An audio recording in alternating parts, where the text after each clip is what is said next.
Right. You never know. You look so young. Oh, it's so nice when you say that. No, you do. You don't look old enough to be a doctor. Hey, everyone, and welcome to Chef AJ Live. Oh, we got two screens going at once. Starting over. Hey, everyone, and welcome to Chef AJ Live. I'm your host, Chef AJ, and this is where I introduce you to amazing people like you who are doing great things in the world that I think you should know about. Well, today is day 6 of 7 days devoted to the wonderful organization, the American College of Lifestyle Medicine. You can learn more about them by looking at the show notes below, and they're even offering a discount on some of their amazing courses where you can get CEUs for the week of this show. And to introduce today's fabulous doctor, we have the Director of Communications of ACLM, Alex Branch. Nice to see you again, Alex.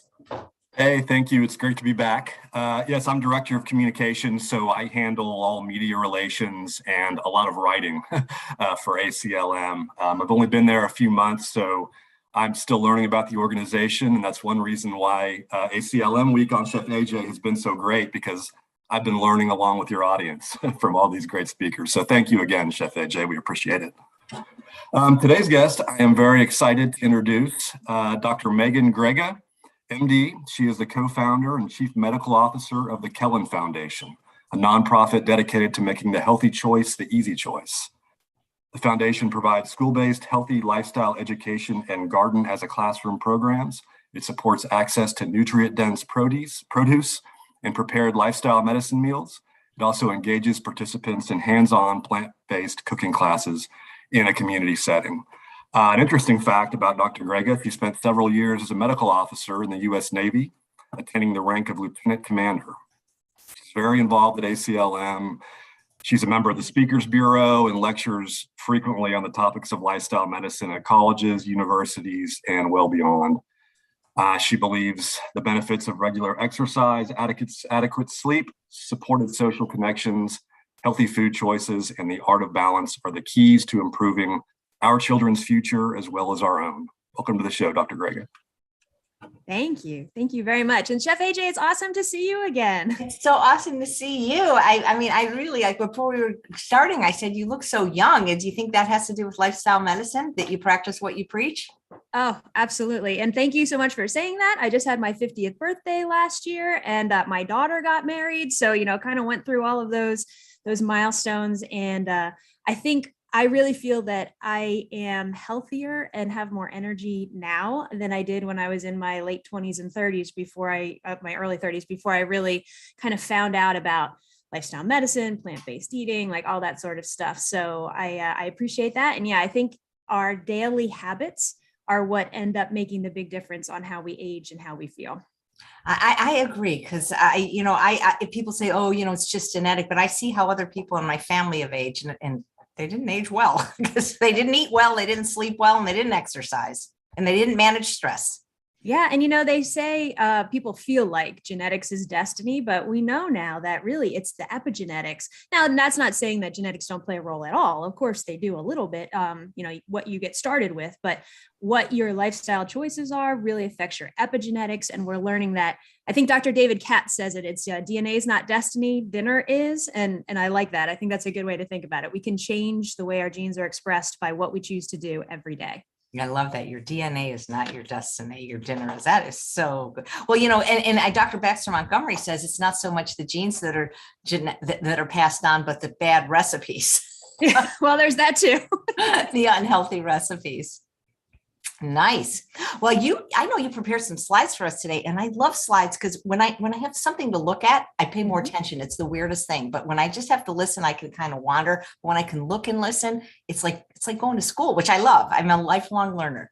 Absolutely. And I really appreciate the opportunity to come and talk with you and your guests again today about something. I feel like some of this is going to be a little sciencey, but a lot of it's also going to be really practical. And I just wanted to preface all this by saying, please stop me at any time, any questions, any thoughts, and with your audience, the same sort of thing. But what we're going to be talking today is hunger, taste, appetite, and satiety.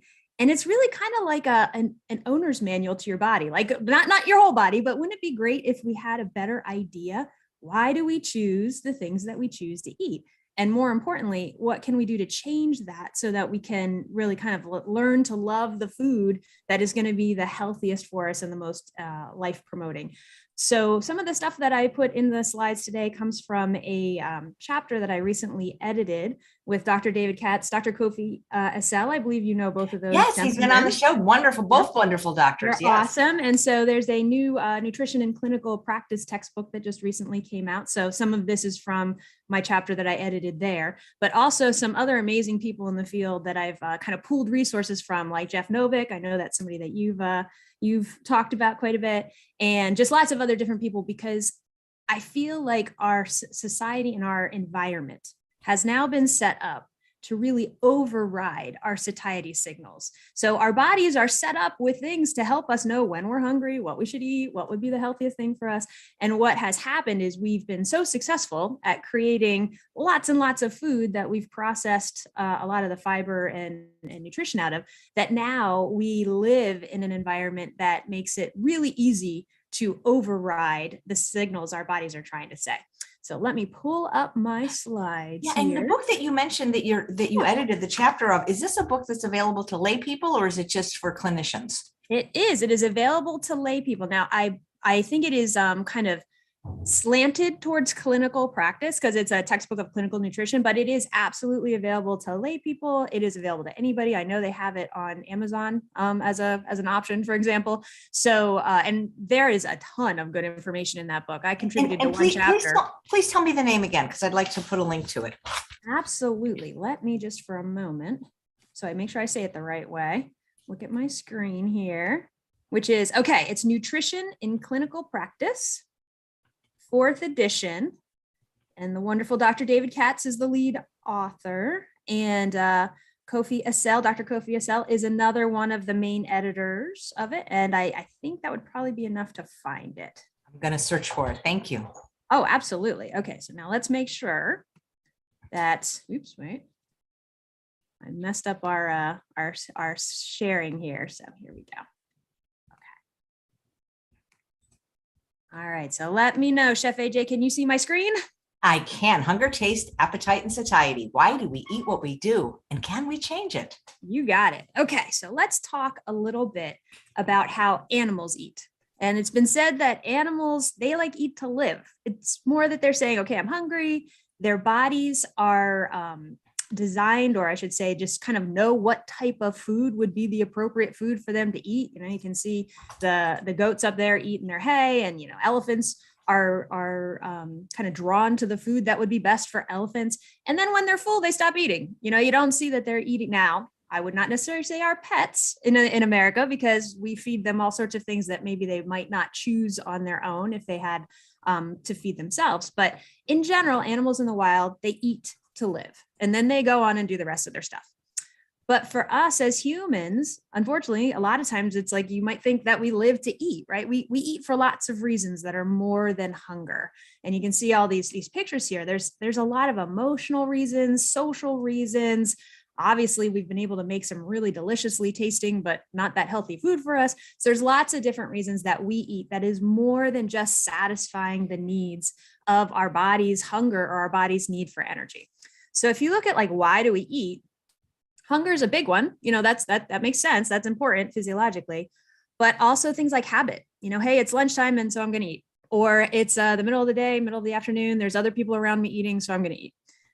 Definitely for pleasure. We often eat things just because we want to have that taste. And we also eat for reward. You know, hey, I had a really great day. You know, I did something phenomenal with a project, or I got something completed. I'm going to reward myself with, you know, fill in the blank, whatever that is. We eat for celebration. That's a big piece of why people choose to eat. And also for consolation. So, you know, now I'm sad. Something happened that wasn't so great. What can I eat to make myself feel better? And we definitely eat for rituals. So, you know, the holidays, we just finished the holidays. That's a big ritual of why people might choose to eat certain things, you know, for birthdays, for anniversaries, any of those sorts of reasons.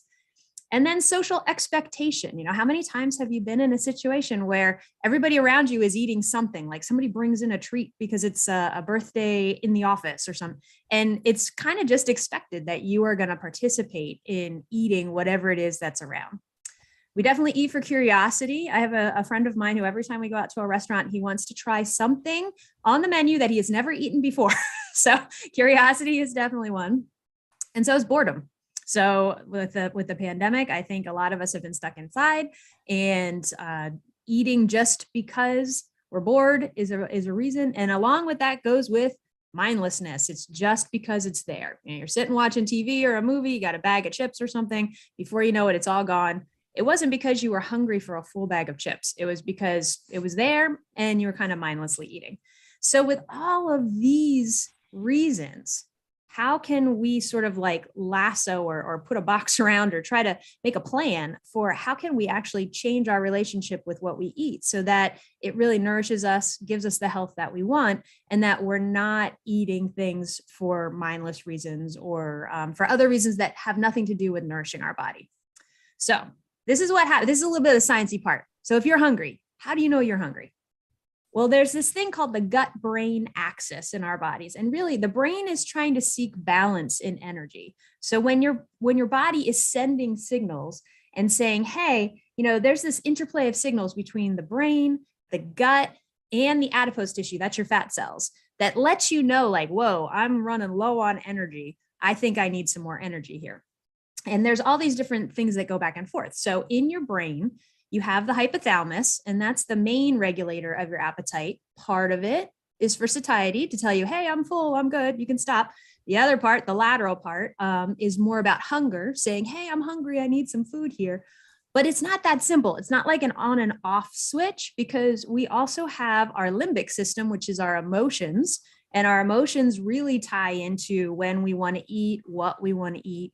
And we also have the cerebral cortex, which is kind of like the higher order executive planning type part of our brain that says, hey, I need to eat now because I'm not going to get to eat for a couple, like 6 hours or something, or just says, hey, this is here. It'd be easy for me to eat it. So there's a lot of different things that interplay with when we're hungry, but a lot of it's hormonal. So when the body says, hey, I need energy, the blood sugar is going down, the hypothalamus releases something called neuropeptide Y, and you don't have to remember all the hormones, but some of them are going to come back when we talk about, what happens out in the real world with our body. But when neuropeptide Y comes out, that tells you, hey, you're hungry. You should go find something to eat.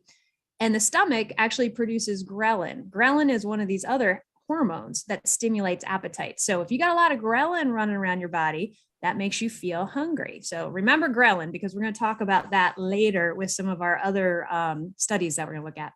Then your fat tissue, your adipose tissue, also releases things like adiponectin and resistin that makes you feel hungry. That's a problem for people that are trying to lose fat tissue, because as the fat tissue feels that it's getting less, it says, whoa, I want to make sure that I can replenish myself. And it actually sends out hormones to make you feel hungry. Bunches of other hormones are involved. But what's interesting to me too is our sense of smell is very involved in whether or not we feel like we're hungry. So, you can definitely see what has happened to people with the COVID pandemic when they could no longer smell or taste. Things were not as appetizing to them anymore. The food was not as interesting. So ghrelin, which if you remember, I said is something that stimulates appetite, makes you feel hungry. That also actually makes your olfactory acuity better. Like you can smell better. You can sense your sense of smell increases when you're hungry. But then after a meal, your sense of smell actually decreases as the ghrelin goes down. So all these things are going on in your body when you're hungry. And then you go eat something. All right, so now you ate something. How does your body know that you ate something and that you should be full? You should stop. Well, after you eat something, you increase your insulin, and that triggers the release of something called leptin. So leptin is a hormone that says, I'm full, I'm good, you can stop eating now. And it goes back up to the hypothalamus, and it's this nice little feedback loop. And the leptin tells that neuropeptide Y, slow down, you can stop, we're good, we have some food here. So there's that part with your brain. There's also your stomach. So there's stretch receptors in your stomach that as you fill up your stomach gets stretched and it sends a message back to the brain. Whoa, I'm good. I've got some food down here. This is a key thing about fiber. We're going to talk more about fiber later, but if you are not eating foods with a lot of fiber, it's difficult to get those stretch receptors going to tell your body that you're full. So stretch receptors are another thing that tells you that you're full. And then there's this cool thing called the ileal brake. The ileum is a kind of the distal part of your small bowel. It's far down the digestive system. And when you get nutrients all the way down there, the ileal brake says, whoa, I'm good. I've got a lot of food that I can digest. You can stop eating, and it decreases your ghrelin levels and increases hormones that make you feel like you're full. Again, this has to do with fiber, because if you're eating food that doesn't have much fiber in it, it may not get the nutrients all the way down to the ileum. And so then you never, because they get digested so quickly, they get, absorbed very quickly. So you may never get to take advantage of this ileal brake. Cholecystokinin is another thing that after you start eating, your body releases, and it just slows down the emptying of your stomach. So you feel more full, which is cool. And there's also nutrients that go through the portal vein, which is going to your liver, that says, hey, I'm good, I'm full. All right. So this sounds like a good system, right? Like we've got checks and balances. You're hungry, your body puts out these certain hormones, tells you to go find something to eat. Then you eat, and your body says, okay, I'm good, I'm full.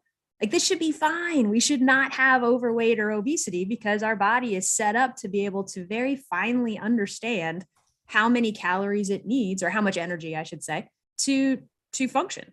But unfortunately, it is obviously not working in our obesogenic environment that we currently have. So as you can see from this map, this is actually from 2019, but even back before the pandemic, and unfortunately things have gotten worse since then, but even before the pandemic, we had basically not a single state in our country with an adult obesity rate of less than 20%. And the majority of them have an adult obesity rate greater than 25 or even 30%.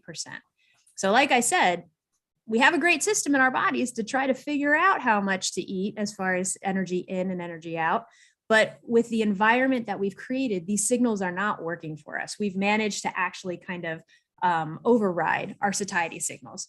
And like I said, it's just getting worse now since the pandemic. In 2020, there was then 16 states that recorded an adult obesity rate of greater than 35%, which is 4 more than in 2019. And when the data comes out for 2021, I'm afraid that we may even be in worse shape at that point.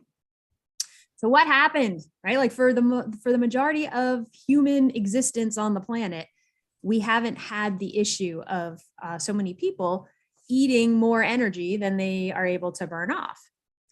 And the issue seems to be is that for our bodies, we have a lot more kind of defense mechanisms against starvation than we do against eating too much, because starvation was the more likely issue or more likely problem for the majority of our existence on this planet. So we've got all these different defense mechanisms against starvation, but not many defense mechanisms against eating too many calories. So we're, like we said before, we're kind of overriding our satiety signals because we have filled our environment with some really, really nutrient poor, but calorie dense kind of food. So our bodies are really set up to eat stuff like this. These are things that are unprocessed fruits and vegetables and whole grains, nuts and seeds, definitely beans. These types of foods play into the type of satiety mechanisms our body is built to have, the stretch receptors and the ileal brake, and having large volumes for relatively low calorie densities. These sorts of foods help our body balance the amount of energy that we're taking in. But unfortunately, that's really not much of the types of food that we're eating in the standard American diet. So the standard American diet has about 63% of our calories are really from processed foods, where a lot of the grain have been refined, the fiber's been taken out, lots of fats, added fats and oils and sugars. And really only about 12% of our food would count as coming from plant food other than the refined grains. But only about half of that, about 6%, would be considered whole plant food. So that's just very, very inadequate for our body to be able to use the satiety mechanisms that we've kind of developed over the course of our time. And we start off as kids with like these supersized things like lollipops. And then as we get older, we start going to the, other types of, we've got some pub food looking here. And along the way with ice cream and pizza and sugar sweetened beverages and cookies. These cookies crack me up because they look kind of devious. Like, I know you can't stop eating me, but these types of foods are very difficult for our bodies to stop eating when we've had enough calories to be able to fund our energy needs. So ultra processed foods are, I think, one of the most difficult things that we face as humans. because ultra processed foods are very challenging to self-regulate. Our bodies have a hard time. You've heard the commercial of, I bet you can't just eat one with potato chips. And it's true. Those types of foods are very difficult for us to say, whoa, I've had enough. I'm satiated. I'm good. But those types of foods are very ubiquitous in the American food supply. They're all over the place. You find them at the gas station, you find them in the vending machines, you find them all over the supermarket. So there was an interesting study that was done by Kevin Hall's group where they actually took volunteers and they put them in an inpatient study. So they were on a metabolic ward of a hospital. They were admitted into the hospital, and their food was very closely controlled in the fact that they could not eat other food that was not, given to them as part of the study. And they used these people as their own controls. So for part of the study, they were given foods that were pretty unprocessed. And then for the other part of the study, they were given foods that were very hyper or ultra processed foods. But these foods actually had the same calories that were presented. They had the same amount of sugar and the same amount of salt and everything. And people were told that they were allowed to eat as much as they wanted. Okay. So there was no restrictions on how much they could eat. They'd kind of put out a buffet of either processed or unprocessed foods, see how much people ate. And they found that when the people were eating the highly ultra processed foods, they just naturally ate 500 calories more a day than the same people did when they were having more of the unprocessed, higher fiber type of unprocessed diet.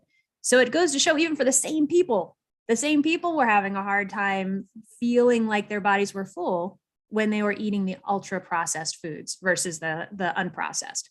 And then when we look at our NHANES data that goes across the country, ultra processed food intake is 58% of what respondents are eating. And it's even worse for people who are in the younger age group and for a lower socioeconomic status demographic. So that just makes sense that it's very difficult to manage your energy intake if a lot of what your diet is this kind of really highly ultra processed foods. So let's talk about caloric density. I know this is one of the things that you love to talk about too, Chef AJ, and it's one of the things that I think really is, we talk about it in the school programs with kids, we talk about it in the hospitals and in the clinics with patients, because it's a really kind of, first of all, critical concept to understand, but it's also, I think, just sort of intuitively easy to understand once you get the hang of it. And so this is a great kind of infographic from Forks Over Knives that I love to show patients. I show it to kids too, which shows what does 500 calories of any type of substance look like in your stomach. And you can see over here with oil, which is one of the most really calorie dense thing on the planet, 500 calories of oil is it's not going to fill your stomach up at all. You're not going to get any of that stretch receptor stuff going on. You're really not going to get the ileal break. You're not going to feel full with 500 calories of oil. Cheese, not much better. Meat, not much better. But once we start to get to kind of the starchier potatoes, rice, and beans, not too bad. You're starting to get full there. And then when you get to the even lower calorie density foods, the fruits and the veggies, 500 calories will fill you up.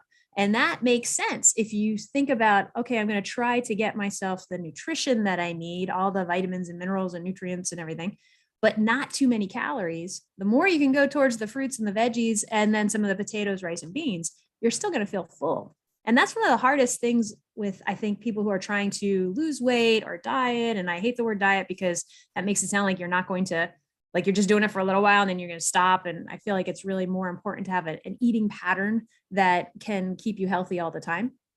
But when people are trying to cut calories, for example, they often feel starving and they sort of end up, shooting themselves in the foot, or they're already putting themselves in a difficult position, because eventually, if you feel hungry all the time, you're going to eat more food. So instead of feeling hungry, which is part of what we're going to talk about at the end of this presentation, fill your body up so that you feel full, but with lower caloric density foods. So here's just an example. On the one side, we've got 500 calories of carrots. That would be 3.2 pounds of carrots. Trying to eat 3.2 pounds of anything would make you very, very full, because for the entire, I don't even think you could do it. I don't think I could sit and eat 3.2 pounds of carrots at one time, because really the human stomach only eats between about 3 to 4 pounds of food a day. So keep that in your brain as we're going through some of the other things about caloric density. it's how you decide to kind of allocate those pounds of food. Are the pounds of food coming from fresh fruits, vegetables, grains, whole grains and beans, or are they coming from something like calories from bacon, where only 0.2 pounds of bacon is 500 calories? I mean, like, you will not feel full. If you eat, I would not recommend eating bacon in general, but 0.2 pounds of bacon is not going to make you feel full for that 500 calories. Now, this is another example with potatoes, and this slide is actually courtesy of Dr. Hans Diehl, who is just an absolutely lovely, wonderful advocate for healthy eating and lifestyle medicine. But it shows potato chips on one side, 1,000 calories of potato chips versus 1,000 calories of potatoes if you made them as a baked potato. And the amount of food that you would eat, the amount of volume for the potato chips, 6 ounces. It's not even half a pound. It's like just very, very little. Whereas the same amount of calories is 4.5 pounds of potatoes. So there's just really no way you could sit down at one time and eat 4.5 pounds of baked potatoes, whereas you can easily eat 6 ounces of potato chips and end up with 1,000 calories. So when you have this type of a framework to think about, it'll really help to shift the type of foods that you choose towards things that are still satisfying, but are more nutrient dense, less calorie dense. And this is some work that's based on Jeff Novick's really great information. These are just averages. And I believe Chef AJ talks about this quite a bit too. It's one of the things I like to show to patients to give them an idea of shifting their food consumption farther over to the left. We'll see, I'm going to put a line here soon. It's like over to the left of the line. And I think that's something that Chef AJ often will say as well. But if you look at the amount of calories per pound of food, and now this is averaged because obviously watermelon is different than an apple or something. But if you look at vegetables, there's about 150 calories per pound of food that you eat. Fruit's about 300 calories per pound. Once you start getting up here to the potatoes and the pasta and the oatmeal, and when we say pasta, we're talking about whole grain, not the refined white pasta. Then it's around 450, and beans are right here around 550 calories per pound. Then we start getting up to even things that might be considered healthy or have good nutrients like dried fruit. You realize that you have to be a little bit more careful with things like bread and bagels and dried fruits, because they're 1,200 calories per pound. Pure sugar is up here at 1,500 calories per pound. Processed stuff like chips and crackers and stuff is around 1,600 calories per pound. Nuts and seeds, which we still recommend as a healthy food choice in moderation, but is calorie dense. It's nutrient dense too, but it's pretty calorie dense. So 2,800 calories per pound. If you're looking to decrease the amount of calories you're taking in, nuts and seeds are going to be things that you have to be really, really careful with to make sure that you're not eating too much of, because even though they give you some good nutrition, they give you also a lot of calories per volume. And then oils up here, which is 4,000 calories per pound. Meat and cheese is kind of like in the middle around here, around the nuts and seeds and the oil, depending on what we're talking about. So the goal really is to try to eat to the left of this red line as much as possible, because you can eat as much fruit and vegetables, and even pretty much if you add in some beans and some potatoes and pasta and oatmeal, grains and things like that, as much as you want till you feel full. And you really will not get to the point where you're exceeding probably your calorie requirements. Like we said, 3 to 4 pounds of food a day. If you average all that together, you're still going to be within a range of healthy calorie consumption. But if you get too far over here on the right, you really have to be careful with those foods, because it doesn't mean that you never eat them, maybe, but it does mean that small amounts are going to give you a lot of calories and are not going to make you feel full. And there's some other support for this from the American Cancer Institute and World Cancer Research Fund. They recommended to decrease risk of cancer and for supporting a healthy lifestyle to have the average caloric density of the American diet to be 567 calories per pound. You don't have to go out and calculate that, but basically it just means eat to the left of the line and you'll be in good shape. All right. And I want to just put in another plug for beans, because I think beans are truly magical. We need more beans in all of our diets. So this was a cool study I found a long time ago that they did, where this is an interventional trial. So they took overweight subjects and they split them into 2 groups. one group was supposed to eat at least 5 cups per week of some type of legume. Didn't matter what it was, chickpeas, split peas, whatever. The other part of the other half, they were expected to decrease their calories by 500 calories per day. And they were told, okay, you have to, decrease your calories. The people who were told to eat the beans, they were like, you can eat whatever you want. Just make sure that you eat at least 5 cups of beans. And after 8 weeks, they found that the people in the 5 cups of bean group, they had just as much weight loss. They actually had improved blood sugar control. And it was just as effective to do that, to just add beans, as it was to ask people to decrease 500 calories per day from their diet. And it's so much easier to add beans than to try to starve yourself and decrease the calories. But what was happening is that people were automatically just kind of subconsciously decreasing the amount of calories that they were eating because the beans made them feel full. So they didn't eat as much of the other stuff. And they also found that the bean group had improved systolic blood pressure, their cholesterol dropped, their insulin regulation was better, all sorts of good stuff. So whenever you can, throw some beans into your chili, onto your salad, into your stir fry and your soups, put them everywhere.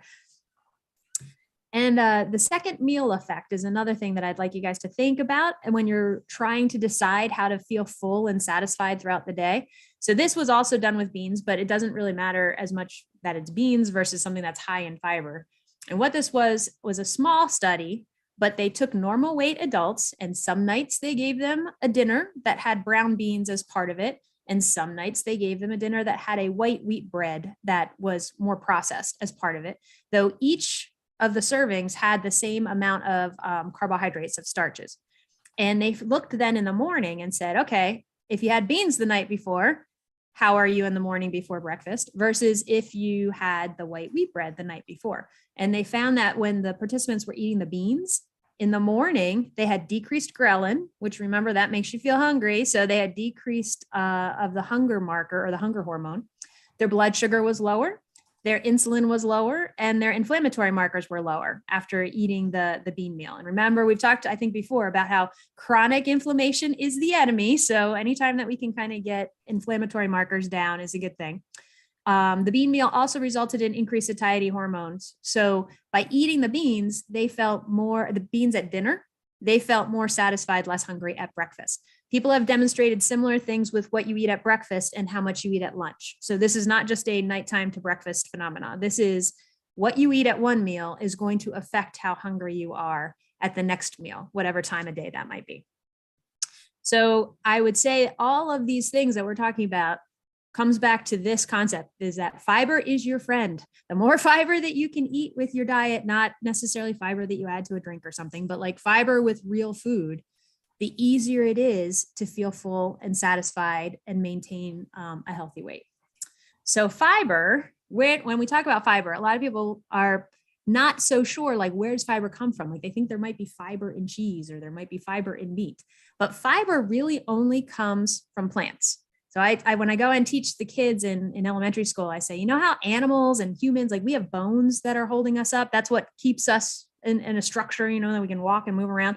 Well, plants have fiber and animals do not. So anytime that you're getting fiber, it has to come from something that was at one point coming from a plant. Sometimes we remove fiber from plants, so that's not so good, but fiber comes from plants. Men need at least 38 grams per day. I think more would be better, but that's the RDA. And women need at least 25 grams per day. So more, again, would be better. But I don't know, Chef AJ, do you know what's the average American daily intake of fiber? Do you have any guesses? If they're supposed to be getting between 25 to 38, what do you think? I'm going to guess 5. Oh, it's a good guess. It's actually 15, but still, see, maybe some of the people you've been hanging out with, I understand. I definitely think that sometimes people are only getting 5 grams if our average across the country is only 15. So there is no doubt or no confusion about why we are a nation of constipation and diverticulosis and stuff like that, because we're just not eating enough fiber for our GI systems to be able to function the right way. So excellent guess. Yes. Hopefully we can get everybody eating a little bit more after our conversation today. So a lot of times people are like, oh, I don't even want to count these. Like, how do I have to figure out how much fiber I'm supposed to eat? It's not hard if you are eating mostly a plant-based diet. If you're eating a lot of unprocessed foods, it's not difficult. So the residents and I, the family medicine and internal medicine residents, I do this type of activity once in a while where we log our food for a day and figure out, how many grams of fiber, how many grams of protein, like what sort of stuff is in it. And this is just a random day that for me to figure out how much fiber I was eating. So I had oatmeal for breakfast with some apples, raisins, and craisins, and fig-infused balsamic vinegar and some walnuts. And for lunch, I had some hummus with some veggies and a whole grain pita, a Thai salad that had some edamame in. So there's our beans, some veggies and some peanut dressing, and a Thai coconut curry. And then for a little dessert with that, we had chocolate zucchini bread with a blueberry compote that was with that. And then for dinner, I had roasted red potatoes, and I had a roasted asparagus and a butternut squash and baked apple soup with some whole grain toast. When I looked at my food log, that comes out to be almost 60 grams of fiber without like attempting to do it. It's just, if you're eating kind of mostly whole plant foods, you will easily get to the amount of fiber. Now, interestingly, I ended up with over 60 some grams of protein from that too. I don't have that on these slides, but it's interesting to me how balanced it is too. Like when you look at breakfast, lunch, and dinner, and the amount of protein and the amount of fiber I was getting at each meal, it was very, very similar. And I thought, well, this is great because I don't want to sit around counting like grams of stuff all the time. There's a lot of other things going on. If you are just eating a variety of whole foods, it kind of all falls into place. Now, another strategy about feeling full is called sensory specific satiety. And what that means is that the variety of different types of food that you eat in a single meal or throughout that day really impacts the amount of food that you choose to consume. And I call this the buffet effect, because think about if you walk into a restaurant and there's a huge buffet, there's a likely, good chance that you are going to overeat or eat more than you would if you walked in and there was like just two things that you could choose from. And so has been studied and has been proven that repeated exposure to the same or similar food will make you feel full with fewer calories. So this is kind of the leftovers effect. You're not quite as hungry for the leftovers as you were the first time that you ate them. And Dr. Katz actually did some research on this as well. And when he looked at overweight adults that were utilizing a diet that was put together to say, hey, these are similar type foods, so it was kind of exploiting this sensory specific satiety, they found a weight loss of about 16 pounds on average at 12 weeks for people that were following this type of a diet versus people that were kind of eating their regular diet. And that's eating as much as you want. So it's not like trying to cut your calories. It's just trying to make it so that you don't have a wide variety of different types of food. Almost like you can think about it, if you just had a really great dinner with maybe you had a veggie a stir fry over some brown rice, maybe you had some fruit with it, and maybe some even whole grain bread, and then you're full. But if somebody comes by with like the dessert cart, all of a sudden you're hungry again. That's that kind of like dessert effect as well.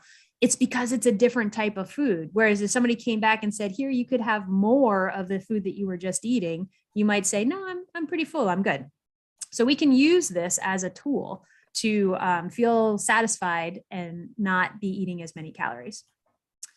Now, taste is, and for good reason, taste is one of the things that is the biggest challenge, I think, in sort of moderating our food intake in our environment that we live in, because there's just so many really kind of manufactured foods to really hit that pleasure point, that bliss point of our taste, and then what that does with our brain, which we're going to talk about a little bit. But taste is malleable. That's one of the things that I would love everybody to take away from this, as in your taste preferences can change. And we call this taste bud rehab. But just because you like something now or don't like something now doesn't mean that it will be that way forever. You can change your taste buds. Now, taste preferences develop over time based on early food exposures and even in the amniotic fluid and breast milk. But what happens over time is that we kind of get used to the flavors that we are typically eating. And predominantly here in America, the preference is for things like salt and sugar and fat. It's interesting to me that the perception of taste has to do with endogenous opioids. So there's a lot of that pleasure feedback. It also has to do with things like substance P and cholecystokinin, but taste, it's not surprising how much taste of really pleasurable foods how that affects our brains. So we're going to talk about that a little bit too in a minute. But before we do, this is very important about kids. So kids actually have a decreased sweetness detection threshold. So what that means is that they require about 40% more concentrated sugar to detect the sweet taste compared to an adult. And I think Calvin and Hobbes and Bill Watterson, they're very like wise about this, because I love this cartoon where Calvin is sitting there and Hobbes like, what cereal are you eating? And Calvin's like, it's my favorite. It's chocolate frosted sugar bombs, which just like makes me go, chocolate frosted sugar bombs. And he goes, have a taste. And Hobbes is like, thank you. And Hobbes almost like passes out in sugar shock. He's like, sweet. And Calvin says, well, actually, they're kind of bland until you scoop sugar on them. This is the way, unfortunately, we're feeding our children, because kids naturally are attracted to sweeter things. And then look at the type of food that we have created that we market to children.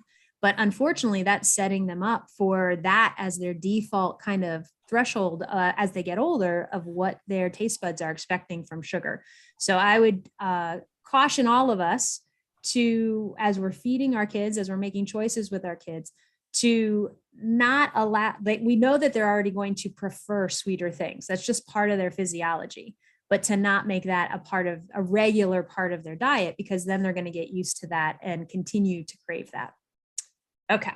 Interestingly, patients with type 2 diabetes also have a significant blunting of that sense of sweet taste. So almost like what we said about with the kids, it's not as significant as the kids, but for people that have diabetes, they are also having a harder time tasting and experiencing that sweet taste.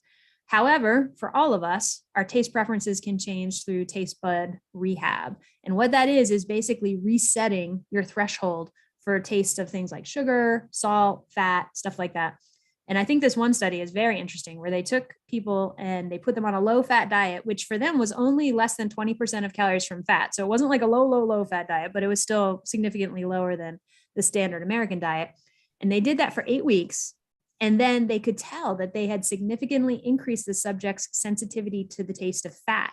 Like there was actually an upregulation of the receptors on their taste buds, on their tongue.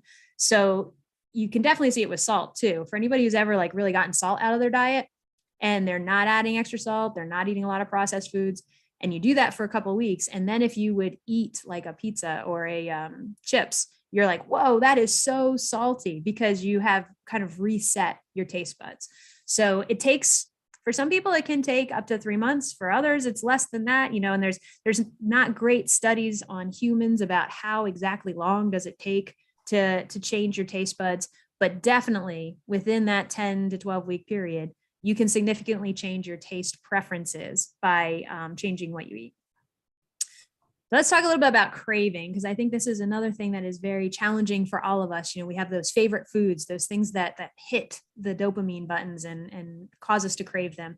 And when you look at neuroimaging, so you put people in like PET scanners or things that you can look at what's going on in their brain in real time, they have found that foods that we think of as like hyper palatable, things that are like really pleasurable and give a lot of pleasant taste, activate the same dopaminergic pathways in our brain that underlie addictive behavior for things like alcohol and opioids and things like that.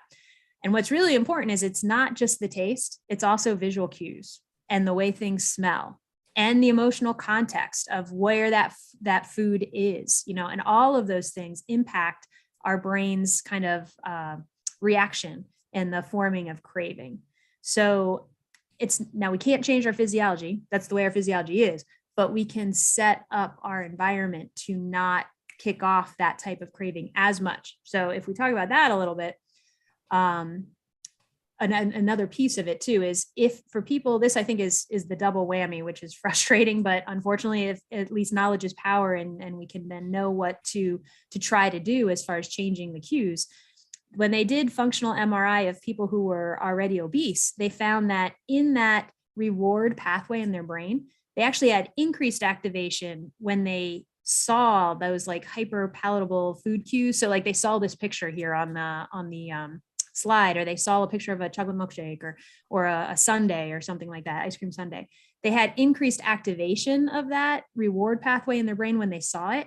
but when they actually ate it, they had a decreased activation of the reward response than somebody who was not obese. So that's what the double whammy is like seeing the food and craving it, but getting even less satisfaction out of it than you did, at a younger time in your life. So the other thing that I think is really important about that study is that these visual cues it could be delivered via picture and video as opposed to just food itself. It could be the actual food. It could be a picture of it. It could be a commercial of it. So we have a similar neural effect happening in our brain when the food's in front of us, but also if we just see it driving by on like a billboard on the way to work, or if we are sitting and watching TV and see it on a commercial.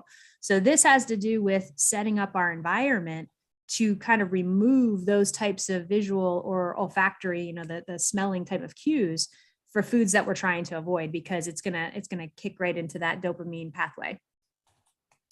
And one of the last things before we talk about practical strategies is the importance of sleep, because how much and how well you are sleeping has a big impact on how hungry you feel and what things you choose to eat, what things are that you might be craving or going for.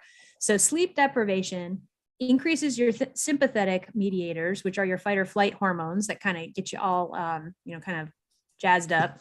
They also increase cortisol, which is when you're sleep deprived. And that is the type of hormone that really has you hold on to calories. It messes around with your metabolism, more likely to put weight on your belly and that visceral fat, which is some of the more damaging type of fat deposition. Sleep deprivation also increases your ghrelin, which we had talked about before is your hunger hormone and makes you want to eat more. And it decreases your leptin, which is your, hey, I'm full hormone. So again, a double whammy, makes you feel more hungry. And when you're eating, you're less likely to feel full. It also decreases your growth hormone and impairs your glucose tolerance. So if you are not getting enough sleep, and if you're not sleeping well, it's going to be harder, to make those food choices that are going to be healthiest and also satisfying for your body. Okay, so let's talk about practical. After we looked at all that sciencey stuff, what can we actually do?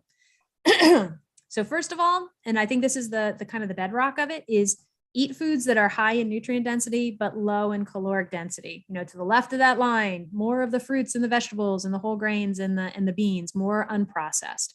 That's going to allow you to feel full. So you're not feeling like you're starving and hungry, but at a much lower caloric amount. And then think about doing some taste bud rehab. Go for a couple, go for a couple weeks or a couple months without adding the extra sugar and the salt and the fat as much as possible. And that's going to reset your sensitivity threshold. And you're going to then really enjoy foods. They'll taste great that are not as sweet or not as salty or not as much fat, because you've reset that sensitivity of your taste buds. But having said that, don't use sugar substitutes. That's not the answer to this problem, because that does not reset your taste buds. You still have the same craving for sweet foods. It also helps promote overeating, and sugar substitutes are damaging to the microbiome, which is stuff that we're still learning more and more about, but we already have some data that shows that those sugar substitutes are not good for feeding our friends in the microbiome. So when you do your taste bud rehab, you may go for a couple of weeks of feeling like, oh, food doesn't taste as good because you're sort of resetting, but over time, you'll get to the point where you really, really enjoy the taste of just like a baked sweet potato or, a ripe peach, something like that. Remember that fiber is your friend. So the more fiber that you can eat with your meals, the more full you will feel. And I love this saying, which is Hara Hachi Bu. It's from the Okinawan Blue Zone. And it means when they sit down to eat, it means eat until you are 80% full. So as opposed to sitting down and eating until you feel full, like we've talked about, I think at other times, we talked about how it takes about 20 minutes or more for the sensation of fullness to go from your stomach to your brain. So you want to give your body time to get that message. Eat until you're about 80% full, but not stuffed. And in about 20 minutes to half an hour, you'll feel all the way full. But if you eat until you feel uncomfortable, or you eat until you feel really full, about a half an hour later, you're going to feel over full, which is kind of like the Thanksgiving sort of feeling sometimes after we get up after a Thanksgiving meal. So think about Hara Hachi Bu when you sit down to eat. Also try limiting the variety of food available throughout your day and week, and that optimizes the sensory specific satiety. So it doesn't mean that you just eat the same thing all the time, because we need a variety of fruits and vegetables, whole grains and beans, so that we can make sure that we're getting all of our nutrient needs met. but try not to have like a whole smorgasbord of different things every meal, because that's more, you'll just be more likely to overeat, because you're like, ooh, that's a different thing. I want to try that. And that's a different thing too. But when you are hungry, eat until you feel satisfied. Don't try to make yourself, like, go to that harahachibu, 80%, but don't try to starve yourself, because over and over again, we've seen in studies and in real life for friends and ourselves, like, starving yourself doesn't work. You will eventually go back to eating and probably eat more than you would have if you did not take yourself to that level of hunger. So choose foods that are low in calories, but high in fiber and water content, and you'll be able to feel full on lower calories. This one's very important, is removing the visual and olfactory cues of foods that you're choosing to limit. So if you are trying to, for example, not eat as much pizza, it's really important to, when a pizza commercial comes on TV, turn off the TV, or try to not have reminders of that type of food in your house. And there's lots of different, it's not just pizza. And so anything that you're trying to limit, make it so that you don't walk in your house and see an example of it. You're not hopefully driving by a place to pick that up, wherever that might be. And if it's coming on to TV, turn it off, because we've seen from the studies that just looking at the food will activate that craving and that dopamine pathway, even if the food is not there in front of you. So just get those visual and olfactory cues out of your life. It'll make it easier to make the food choices that you're trying to do. And recognize that cravings will pass usually within 15 minutes or so, regardless of whether you choose to eat the food, indulge in it or not. So there's a thing called mindful eating, or even just like being aware of the craving, understanding that the craving is there, not trying to push it away, just like kind of going through it and allowing it to pass. So that's another option if you're having a lot of cravings. Or another thing is allow yourself to eat just a little bit of that food, but don't have it in like a big bag that you can just keep eating and keep eating. It's important to stay hydrated, so lots of water, but don't drink your calories, don't use sugar sweetened beverages, and prioritize your restorative sleep. So make sure you get enough sleep. So all that sounds great, right? But would that actually work? If we actually did it in the real world, would it work? And we talked about some studies where it worked, like Dr. Katz's study where people had the sensory specific satiety diet, and Kevin Hall's study where people were eating processed foods versus unprocessed foods. But I think when you look even just from a big population level, the Seventh-day Adventists, the Adventist studies really show for people that this is like kind of going on just in their normal life, the difference in what happens for people's weight, but also their risk of developing type 2 diabetes just based on what they're eating. And if you look at these graphs here, the people who are identifying as non-vegetarian, their body mass index on average is 28.8. So overweight, not obese, but overweight. And as you go down, changing what type of food pattern they have, people who identify as semi-vegetarian versus pesco-vegetarian, lacto-ovo-vegetarian, and then vegan, which I would say is more like healthy, whole food, plant-based, because we know that there are people out there who are eating a vegan diet, but it's a more processed diet. So you might not see the same effect. But you can see the stepwise decrease in their weight just based on the type of diet pattern that they have. Same thing for their type 2 diabetes prevalence, depending. And actually, I just saw a study that came out very recently that we are now at over 10% of the American public has type 2 diabetes. And then another, like 30% are pre-diabetic. So this is a significant issue in our country of what is happening with type 2 diabetes. And that is very much your risk, I should say, your risk of developing type 2 diabetes is very related to the food that you eat. So you can see the decrease here with depending on the diet of that the Adventists were eating. So I will wrap this up by saying, that was a lot of science and a lot of stuff, but still we can go back to what Michael Pollan said, which is eat food, not too much, mostly plants. Though I know Rip Esselstyn often says, eat food, all you want, only plants, and that might work too. but the goal being, think about your caloric density, think about your fiber, and make sure you're getting enough sleep. So here's some additional resources that I think are awesome. The How Not to Diet book by Michael Grega. Pleasure Trap is a great one by Doug Lyle. Blue Zones, definitely. And then Salt, Sugar, Fat is a real eye-opener by Michael Moss, which talks about the processed food industry. Some good videos here. And I always love the website nutritionfacts.org because I can find out all sorts of cool information about nutrition studies in little bite-sized chunks. So I'm going to stop sharing now. Wow, that was amazing. I know a book you can add to that talks about. Oh, hey, more books. Yay, send me the link. That's awesome. I'll send you the book if you want. That was amazing. One of the things I took some notes, and I have this saying, if it's in your house, it's in your mouth. So I'm a big fan of creating a clean environment, because I learned that from Dr. Doug Lisle, the co-author of The Pleasure Trap, years ago, when he said you must work harder on your environment than you do yourself. And you said, remove the visual and olfactory cues of foods that you are trying to limit.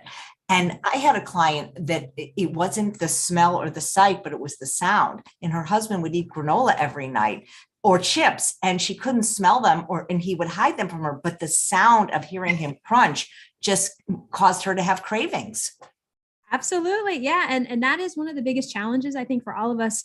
This goes back to what you and I talked about the last time about social norms and in the choice architecture of your environment and who's your support system, because I don't want to create havoc in people's marriages and families out there, but it is much easier to make these choices when the people around you are also making choices, but very challenging to get people to change like that. So I think it's a journey for everybody. And the more we can, luckily there's some really great movies and books that we can sort of, take our families to and give them and say, hey, this is why I'm doing what I'm doing. It'd be really awesome if you can, support me in it and do some of it with me too.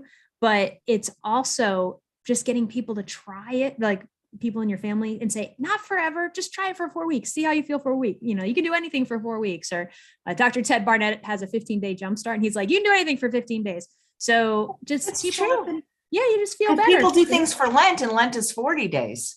Oh, good point. Yeah, exactly. So there's even like almost like a ritual understanding in the culture of that, you can give up stuff for a certain amount of time, but then by the time you get to the end of it, you may find that you've lost weight, you feel more energy, that kind of a thing. So yeah, I think it's important not to have people feel like they're never, ever going to be able to eat whatever their favorite thing is again. That's not the point, but the point is to shift so that you're eating more of the healthy stuff and less of the things that, even though it tastes good, it's not going to end up being great for your body. So absolutely. One of the live viewers is asking if you could please explain Hara Hachi Bu. Oh, yes. Okay. So Hara Hachi Bu is a Confucian saying that they use in Okinawa. And they do when they sit down to eat, in the same way that, we might say grace, or we might thank the cook, or we might, thank the universe, or whatever sort of ritual our family has about food. They would say to each other, and still do, Hara Hachi Bu, which basically means eat until you are 80% full. And it's just a reminder to not eat until you are all the way full, because it takes a little bit of time for the stomach to send the message to the brain of like, hey, I'm full. My stretch receptors are good. I don't need any more food down here. So if you keep eating, you will get to the point where you're over full. Whereas if you do Hara Hachi Bu, and you kind of pay attention to your food and you talk to your dining mates and then say, oh, I'm about 80% full. I could eat more, but I'm pretty satisfied.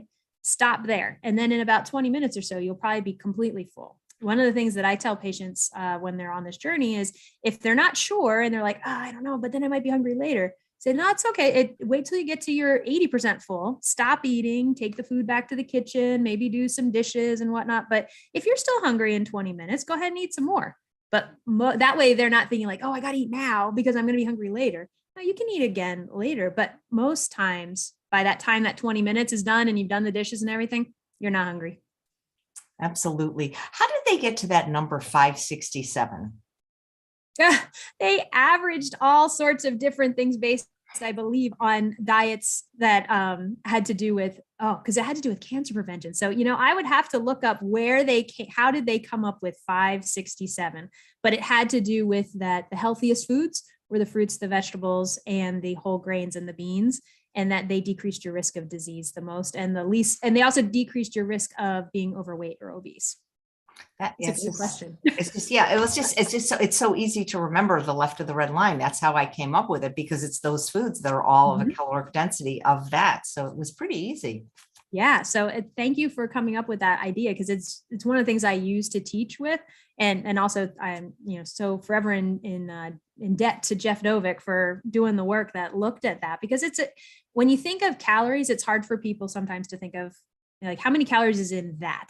But when you think of pounds of food, like you can visualize 3.5 pounds of carrots, you can visualize just a little teeny bit of bacon, and that gives you that comparison to help you realize the difference in density of calories. I'm a huge fan of the work of Dr. Barbara Rolls, who wrote a series of books, and she's done, I think, maybe over 600 articles now published in the literature on calorie density. I got the honor of interviewing her again for our upcoming weight loss summit, and boy, does she understand this topic. Amazing. That's awesome. Yes, her whole volumetrics ideas and the concept of don't take the water out of your food because if it all things like soups and stuff, it's very helpful. And I think you see that in different cultures where it's common to eat a salad before the main meal or to have a soup before the main meal. You know, they eat less than the calories of whatever that main meal was. And so they still are full, they have great food, but they're just naturally satiated. And that's taking advantage of the way our physiology was meant to be. Absolutely. Amber is saying, is it better to eat when hungry and not by the clock, or better to set times? I think it's better to eat when you are hungry. However, that's not very easy in a lot of our lives because of where we are at different times. And it is not a good idea, for example, to say like, oh, it's lunchtime, I'm not really hungry now, so I'm not going to eat anything. And then end up that you can't eat again until like 6 or 7 o'clock at night, because by then you're going to be like really, really hungry and you may end up overeating. So that's not a great, like, there's not an either or answer. There is, what I'm trying to say is if you are not hungry, you don't need to eat just because it's lunchtime, but it's great to then have maybe some apples or some like hummus and carrot sticks or something available so that, hey, it hits 2 p.m. or 3 p.m. and you're a little hungry. You've got a healthy snack or something that's like a little mini meal so that you don't get so hungry that by the time you're driving home from work, you're like, that's it, I'm going through a drive-through because I am starving. Absolutely. Yeah, this is everybody's saying it's a wonderful presentation. I feel like I went to a conference. Oh, good. That's wonderful. Yeah, and a lot of times it comes up about breakfast too. And that like, do you need to eat breakfast? And I think it's important. Now, Dr. Grega has some great stuff in his How Not to Diet book and everything about, yes, we want to eat more of our calories earlier in the day than later in the day. Like you don't want to be eating the majority of your calories at 10 p.m. That's not great for your metabolism. But do you need to get up at 6 a.m. and eat immediately? No. So like if you're not hungry, you don't have to do that. But you have to realize, okay, if I don't eat then, but I'm running off to the office, or, we work with a lot of school teachers and they end up, they're in class. They can't eat when they're teaching the kids. There's no option. So you have to then say, okay, well, when am I going to be able to eat some healthy food and not have it be like 2 o'clock in the afternoon before you eat, because then you may overeat. Now, this is not when we're talking about time restricted eating or intermittent fasting. That's a whole totally different thing. I'm talking about in your general life. You don't have to eat breakfast right when you wake up, but make sure that the first meal that you eat is full of fiber and a lot of good, some protein and some good complex carbs, so that keeps you full. Well, actually, I have an idea for your patients that are school teachers, and I've used this with my clients. And almost every profession is allowed a water bottle at their desk, right? Mm-hmm. And not all water bottles are see-through like this one. A lot of them are metal, so you can't see through it. And so what I had them do is take one of my recipes that's starch-based, like my black bean mushroom chili or my red lentil chili, make it, blend it. And then there's this type of water bottle called a clean canteen, and it stays warm for 24 hours. So they can put the starchy soup in there that is now blended and pureed and very easy to sip. And so if they get hungry when they don't have a break, they can be sipping that and nobody knows that they're having soup. I love that. That is awesome. That is we'll definitely encourage that. That's kind of like what I do when I'm on call overnight, like when I'm in the hospital, because there's no way to know when I'm going to need to be with patients versus when I could sit down to eat. So I do a similar thing with these things that are called fugu containers. Make the soup, make the smoothie, make the whatever, and then I have it that I can just grab it and sip a little bit, and then you're not starving going to the vending machine. Yeah, well, great. Well, great minds think alike. Yeah, I just love your work and your passion for it. Well, thank you, Chef AJ. I love all these conversations and kind of getting a chance to get some of this information out with all of the awesome people out there that are, all of your listeners are change makers in their own space. And so when you think about our spheres of influence, having this information and sharing it and making this like social movement is what's going to help us all get a healthier country, healthier life, healthier families, like all that stuff. So I appreciate the opportunity. Well, anytime, you're always welcome back. And I'm just curious, if somebody lives near you, you practice in Pennsylvania, right? I do. I'm in the Lehigh Valley of Pennsylvania. I don't have a practice that people can like come and have me be their primary care doctor, because what we do is mostly going out into the community, running intervention programs, teaching the kids, doing the Eat Real Food mobile market. Though we do have our Kellen kitchens with our plant-powered meals. So we have people that are part of purchasing meals for the week. But I do teach residents in a family medicine residency and an internal medicine residency. So there are other faculty that are involved that are also lifestyle medicine trained. So there's people that I can connect patients with.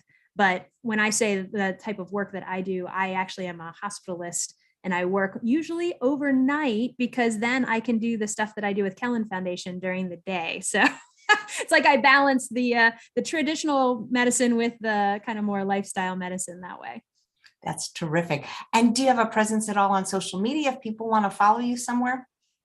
Absolutely. But my presence is actually Kellen Foundation. I don't have one that's just me. So for Kellen Foundation, we're on Facebook, and it's just Kellen Foundation. So you can find us there. And on Twitter, it's Kellen.org. So KELLYNORG. We are on Instagram as well, though I have to say that is usually some of our other staff members that are posting on Instagram, but we'd love to have you follow us. And anybody who's around in the Lehigh Valley, get in touch. And there's always some really cool stuff going on. Great. Well, that is fantastic. We'll make sure those links are in the show notes. Thank you so much, Dr. Grega. Oh, it's awesome to see you again, Chef AJ. I hope our paths cross again soon. And for everybody out there, anybody who wants to come to the American College of Lifestyle Medicine conference, it's going to be November 13th through 16th down in Florida. I'm the conference chair this year, so I'm looking forward to actually seeing people in person. Well, I hope you'll also be a conference speaker because you're really good. Oh, well, thank you. Well, I will definitely be around. That's for sure. Well, that was a wonderful talk. Thank you again. I really enjoyed the presentation. Well, thanks, Chef AJ. I hope you have a great rest of your weekend. Thank you. And thanks all of you for watching another episode of Chef AJ Live. Please come back tomorrow as we complete American College of Lifestyle Medicine Week with Dr. Kushik Reddy, who will give you a choice, a carrot or a stent. I bet I know what you would choose. Absolutely. That's a great presentation. Yeah. And especially now that we know how low in caloric density it is. That's right. Yeah. A win-win. Take care, Dr.